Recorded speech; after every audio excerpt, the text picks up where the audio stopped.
पिछले वीडियो में हमने फाइनाइट वर्ब पढ़ा था कि फाइनाइट वर्ब वो वर्ब है जो किसी भी सेंटेंस का इंटीग्रल पार्ट है, जरूरी पार्ट है, जिसके बिना कोई भी सेंटेंस लिखा नहीं जा सकता। जब हम ये कहते हैं कि सेंटेंस में वर्ब का होना जरूरी है तो उसका जो मीन निकलता है वो ये है कि सेंटेंस में फाइनाइट वर्ब होना जरूरी है, which is changed according to the subject. Subject के मुताबिक, उसके नंबर्स के मुताबिक, सिंगुलर है तो अलग वर्ब आएगा, प्लूरल है तो अलग वर्ब आएगा, उसके पर्सन के मुताबिक, फर्स्ट पर्सन के साथ कुछ और लगेगा, सेकंड के और लगेगा, और टेंस के मुताबिक चेंज होगा। ऐसे वर्ब को हम फाइनाइट वर्ब कहते हैं। ज्यादा जानकारी के लिए आप फाइनाइट वर्ब का जो पिछला वीडियो उसको जरूर देखिए। आज जो हम पढ़ेंगे नॉन फाइनाइट वर्ब्स, जिसके ऊपर ना तो सब्जेक्ट का, ना नंबर का, ना पर्सन का, ना टेंस का फर्क पड़े, उसको हम नॉन फाइनाइट वर्ब कहते हैं। नॉन फाइनाइट वर्ब तीन तरह का होता है: जेरेंड्स, पार्टिसिपल्स एंड इन्फिनिटिव्स। ये किसी भी सेंटेंस में वर्ब के अलावा बाकी काम करते हैं। ये मैंने उस दिन भी बताया था कि ये तो या तो नाउन के लिए काम करेगा, या ये एडजेक्टिव का काम करेगा, या ये एडवर्ब का काम करेगा, लेकिन ये वर्ब का काम नहीं करेगा। तो इसको हमने एक वर्ड में पढ़ा था कि इसको हम वर्बल्स कहते हैं। आज जिसकी चर्चा होगी वो है gerunds. Very simple, gerunds are V1 plus ING। Base form के साथ जब ING लगता है तो उसको हम जेरेंड्स बोलते हैं। Play plus ING, playing. Run plus ING, running. Spellings का रूल है कि जब कंसोनेंट वॉल और कंसोनेंट हो तो जो लास्ट वाला कंसोनेंट है वो डबल हो जाता है। तो रनिंग, जंप, जंपिंग, ये जो सारे के सारे हैं ये ING वाले सेंटेंसेस है। क्या सारे ING वाले वर्ड्स जो भी हैं, क्या सारे के सारे ही जेरेंड्स होते हैं या कुछ और भी होते हैं? इसके बारे में पहले थोड़ी चर्चा होगी।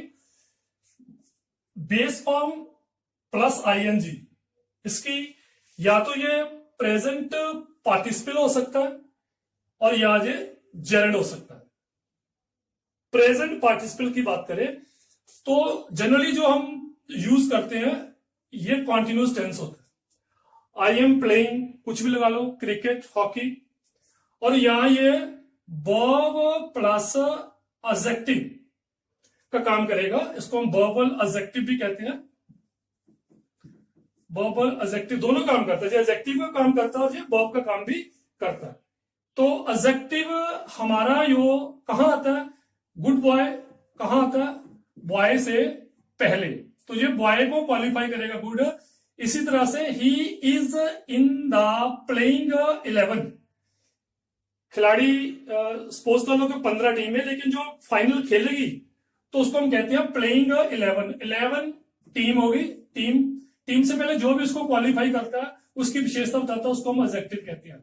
लेकिन क्योंकि ये ING में है इसलिए ये किसका काम करेगा? हमारा पार्टिसिपल का काम करेगा। तो ING दिखने वाला ये या तो कॉन्टिन्यूस टेंस हो सकता है, प्रेजेंट हो सकता है, पास्ट हो सकता है, विल के साथ ING लग सकता है, या ये हमारा पार्टिसिपल हो सकता है। और तीसरी है ये हमारा जेरेंड हो सकता है। जेरेंड का मतलब है कि ये नाउन का काम करेगा। वर्ब तो ये ओरिजिनली है ही, it is derive from the verb. तो वर्ब तो है ही, लेकिन काम ये क्या करेगा? नाउन का। तो playing is good for health, ये हमारा नाउन हो गया। क्या अच्छा है, तो ये सब्जेक्ट की जगह आया। तो सब्जेक्ट की जगह आने वाला जो भी वर्ड है, जहां तो वो नाउन होगा, जहां वो क्या होगा? प्रोनाउन। प्रोनाउन ये नहीं है, तो दैट मीन्स कि ING वाला जो वर्ब दिखने वाला है वो यहां पे जेरेंड का काम करेगा। तो हमने देखा कि V प्लस ING तीन काम करता है। या तो ये कॉन्टिन्यूस टेंस हो सकता है, या ये हमारा पार्टिसिपल हो सकता है, और या ये हमारा जेरेंड हो सकता है। अब हम देखेंगे कि जेरेंड में क्या क्या है। तो जेरेंड कहां आ सकता है? तो gerund can come in place of subject, क्योंकि ये नाउन है। नाउन कहां आता है? नाउन की पोजीशंस देखेंगे, यहां यहां नाउन की पोजीशन होगी, वहां वहां ही ये जो जेरेंड है अपने आप को फिट करेगा। अगर ये यहां पे वहां पे फिट नहीं होगा तो जो जेरेंड नहीं होगा। जैसे ये playing is good for health, तो ये हमारा वर्ब हुआ। तो क्या अच्छा है सेहत के लिए? प्लेइंग। तो ये जो आईएनजी दिखने वाला है ये हमारा नाउन जेरेंड हो गया। अब ये जेरेंड है, ये नाउन का काम यहां कर रहा है, लेकिन ये वर्ब का काम भी कर रहा है यहां पे। क्यों? अगर मैं यहां पे हॉकी लिख दूं तो ये आ गया playing hockey is good for health. ये नाउन है, लेकिन वर्ब इसलिए है कि वर्ब के गुण इसलिए इसमें है क्योंकि वर्ब अपने साथ ऑब्जेक्ट ले सकता है। इसलिए इसमें एक क्वालिटी है कि ये वर्ब से बना हुआ प्ले, इसलिए वर्ब है। और दूसरा कि वर्ब होने के नाते ये अपने साथ ऑब्जेक्ट ले सकता है, इसलिए ये यहां पे दो काम कर रहा है। ये नाउन भी है और वर्ब का काम भी कर रहा है, इसलिए इसको हम वर्बल नाउन कहते हैं। जेरेंड को हम दूसरा नाम से क्या पुकारते हैं? Verbal noun. तो ये हमारा सब्जेक्ट की जगह काम कर रहा है। इसके अलावा dancing is his hobby, walking makes us fit. ये जो प्लेइंग है, ये जो डांसिंग है, ये जो वॉकिंग है, क्योंकि ये वर्ब के पहले यूज हुआ है तो ये सब्जेक्ट का काम कर रहा है। तो पहला पॉइंट हमने पढ़ा कि जो जो जेरेंड है वो सब्जेक्ट का काम करता है। उसके बाद हम पढ़ेंगे कि ये जो जेरेंड है ये ऑब्जेक्ट का काम करता है। सेकेंड पॉइंट देखिए, ये जेरेंड जो है वो ऑब्जेक्ट हो सकता है। ऑब्जेक्ट किसका हो सकता है? ये वर्ब का ऑब्जेक्ट हो सकता है, ये प्रेपोजिशन का ऑब्जेक्ट हो सकता है। वर्ब के बाद अगर एक ऑब्जेक्ट है तो वो हमेशा ही डायरेक्ट ऑब्जेक्ट होगा, और वर्ब के बाद अगर दो ऑब्जेक्ट हैं तो जो व्हाट का जवाब आएगा वो हमारा डायरेक्ट ऑब्जेक्ट होगा, और जो दूसरा बचेगा टू होम वो हमारा इनडायरेक्ट ऑब्जेक्ट होगा। तो I love what dancing, direct object. He choose what a career, direct object. To whom dancing. तो जो डांसिंग यहां पे इस वर्ब का ऑब्जेक्ट हो गया, ये डायरेक्ट ऑब्जेक्ट करियर आ गया, और डांसिंग यहां पे इनडायरेक्ट ऑब्जेक्ट हो गया। तो डांसिंग और यहां भी डांसिंग, ये जेरेंड का काम किया यहां पे बतौर नाउन, और दूसरा ऑब्जेक्ट किसका हो सकता है? प्रेपोजिशन का। वेरी इंपॉर्टेंट पॉइंट, प्रेपोजिशन के बाद हमेशा ही जेरेंड आता है। He is tired of smoking, he is found of smoking, playing. तो ये बात बहुत ही इंपॉर्टेंट है कि प्रेपोजिशन के बाद हमेशा हमेशा जेरेंड आता है, और बाद में पढ़ेंगे कि एडजेक्टिव के बाद हमेशा ही इंफिनिटिव आता है। हमारा थर्ड पॉइंट है, gerund can be used as a complement. Seeing is believing, ये हमारा वर्ब है, और वर्ब से पहले हमारा सब्जेक्ट। तो ये भी जेरेंड है और ये भी जेरेंड है। ये एज ए सब्जेक्ट यूज हुआ और ये एज ए कंप्लीमेंट यूज हुआ। कंप्लीमेंट लिंकिंग वर्ब के बाद जो भी आता है उसको हम कंप्लीमेंट बोलते हैं। तो अगर हम इसकी जगह पे इक्वल का साइन लगाए, माई हॉबी इज रीडिंग, इसकी जगह पे इक्वल का साइन लगाए, तो ये हमारा लिंकिंग वर्ब जो होता है इसको अपने सब्जेक्ट के साथ जोड़ता है। माई हॉबी ही रीडिंग है, रीडिंग ही माई हॉबी है। तो ये जो हमारा बिलीविंग है या रीडिंग है, ये एज ए कंप्लीमेंट यूज हुआ। नेक्स्ट है as apposition. Apposition means additional information.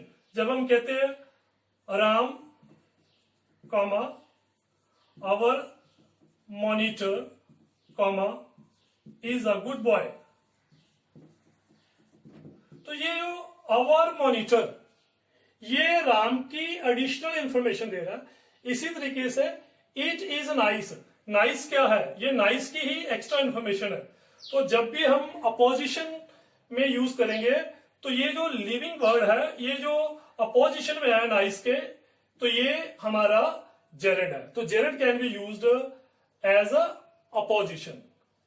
Next है, क्योंकि नाउन हमारा पोजेसिव्स में काम आता है, मैं बोलता हूं राहुल्स पेन, तो ये राहुल का पेन है। तो इसी तरीके से हम जेरेड को भी ऐसे ही यूज करेंगे। I don't like his going with Raj, मैं उसका राज के साथ जाना, के साथ जाना पसंद नहीं करता।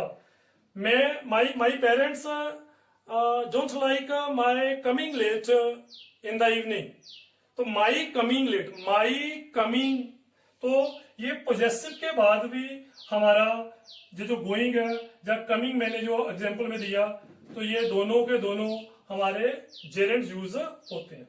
ये बहुत अच्छा पॉइंट है। एज कंपाउंड नाउन्स, नाउन्स को हम दो नाउन्स को इकट्ठा करके एक नई कैटेगरी का नाउन जब बनेगा तो उसको हम कंपाउंड नाउन कहते हैं।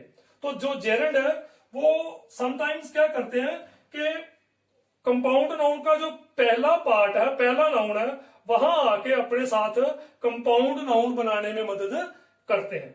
जैसे टेबल, कौन सा टेबल, इसका एक फॉर्मूला है कि आप इसके साथ फॉर लगा के देखो। Table for dining, pot for cooking, pan for frying, glass for looking, table for writing. ये मैंने इसलिए इसका अलग से थोड़ा एक्सप्लेन किया है क्योंकि ये जो देखने में लग रहे हैं आपको, रनिंग डियर, ये डियर है। जंपिंग कैट, बर्निंग बस, बार्किंग डॉग, ये हमारे नाउन है। और नाउन से पहले आने वाले जो होते हैं वो एडजेक्टिव होते हैं, और क्योंकि ये आईएनजी फॉर्म में है इसलिए ये प्रेजेंट पार्टिसिपल है। डियर फॉर रनिंग गलत हो गया, कैट फॉर जंपिंग गलत हो गया। तो ये नाउन के साथ आके जो पहले आता है उसको हम प्रेजेंट पार्टिसिपल कहते हैं। लेकिन यो यहां है, ये कंपाउंड नाउन का जो पहला हिस्सा है ये हमारा जेरेंड है। तो डियर इसका क्लॉज बन सकती है, deer which is running, cat which is jumping. तो इन दोनों को मिक्स नहीं करना। ये हमारे कंपाउंड नाउन का पहला हिस्सा जो आएगा वो हमारा जेरेंड है, और यो पार्टिसिपल, प्रेजेंट पार्टिसिपल जो आएगा वो नाउन के साथ आएगा, नाउन की विशेषता बताने के लिए आएगा। Seventh point is very important, this is the practical aspect where we should pay more attention. ये जितने भी मैंने वर्ब लिखे हैं इनके बाद हमेशा जेरेंड का प्रयोग होता है, verb plus ING. I avoid going there, I enjoy swimming, I dislike swimming, I put off going there. तो जितने, इसकी एक बढ़िया बात है कि इसकी आप जितनी भी प्रैक्टिस करो उतनी कम। तो प्रैक्टिस से आपको खुद पता चलेगा कि ये जो वर्ब है इनके बाद जब भी कोई भी वर्ब आएगा, वर्ब जैसा आएगा तो वो आपका आईएनजी फॉर्म आएगा। He can not help laughing, नहीं रह सकता, he could not help laughing. तो इन वर्ब्स के बाद हमेशा ही जेरेंड का यूज होगा। ये देखिए फ्रेजल वर्ब, फ्रेजल वर्ब होता है जब वर्ब के बाद जा तो प्रेपोजिशन आए जैसे गो टू, या फिर एडवर्ब आए, बेंच अप, अप, ये एडवर्ब हो गया, या फिर एडवर्ब भी आए और प्रेपोजिशन भी आए। तो ये वर्ब में ज्यादा पढ़ेंगे, प्रेपोजिशन में पढ़ेंगे। तो फ्रेजल वर्ब्स जो है ये बहुत ही ध्यान देने वाला, ये मैंने ये सिलेक्ट इसलिए करे हैं जो भी फ्रेजल वर्ब टू के साथ एंड करते हैं, क्योंकि ग्रामर का एक गोल्डन रूल है कि टू के बाद हमेशा वर्ब की फर्स्ट फॉर्म लगती है। I look forward to going there, he looks forward to going there, I am looking forward to going there, I am learning grammar with a view to improving it. तो जितने भी ये हमारे phrasal verb हैं इनके बाद हमेशा ही gerund का यूज होगा, आईएनजी का यूज होगा। तो आज हमने पढ़ा कि जेरेंड क्या है, आईएनजी वाले क्या सारे ही जेरेंड है या कुछ पार्टिसिपल हैं। या कुछ कंटिन्यूअस टेंस के लिए यूज होते हैं। उसके बाद जेरेंड कहाँ कहाँ यूज होता है, subject, object, complement, apposition, possessive, और उसके बाद कंपाउंड नाउन, और इसके साथ प्रेजेंट पार्टिसिपल के बीच का डिफरेंस, कौन से वर्ब ऐसे हैं जहां केवल जेरेंड यूज होता है, और कौन से फ्रेजल वर्ब्स ऐसे हैं जो अपने साथ आईएनजी लेते हैं। तो नेक्स्ट में हम पढ़ेंगे participle. Till then take care, thank you.